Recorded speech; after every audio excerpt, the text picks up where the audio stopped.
एक बच्चा बार बार पूछ रहा है कि how to control sexual thought.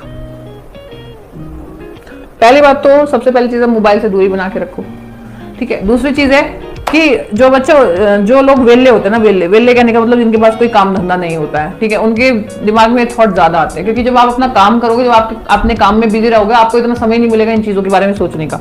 उसके बावजूद भी आपका दिमाग उस ओर जा रहा है, तो पहली बात है जिस चीज को जितना सोचोगे उतना दिमाग में आएगी, और फिर भी जा रहा है तो ऑब्वियस सी बात है। देखो मैं हमेशा एक बात कहती हूँ, और ये मेरा पहले भी बहुत ज्यादा वायरल हुई है ये चीजें, ठीक है। अगर आपको कभी भी ऐसा महसूस होता है कि मैं एक बहुत बुरी आदत में पड़ गया हूं, ठीक है, मेरे जो थॉट है वो बहुत अलग चलने लग गए हैं, मेरे को सेक्सुअल थॉट आने लग गए। देखो सेक्सुअल थॉट का एक सबसे बड़ा हमारे इंडिया में रीजन है पॉर्न, ठीक है। पॉर्न एक सबसे बड़ा रीजन है सेक्सुअल थॉट का। पहली बात तो वो बंद करना है आपको। दूसरी बात यह है कि अगर आप ज्यादा खाली रहोगे तो आपकी चीजें दिमाग में आएगी, तो अपने आप को बिजी करने की कोशिश करो, नंबर 2। और नंबर 3, लेट नाइट जागना बंद करो।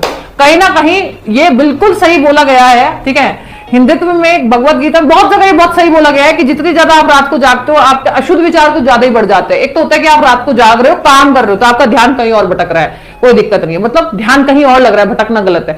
लेकिन आप बिल्कुल वेले पड़े हुए हो तो आपको तो फिर गलत ही विचार आएंगे, आप कुछ कुछ सोचोगे, कुछ अलग सोचोगे, कुछ बुरा भी सोचोगे किसी के लिए।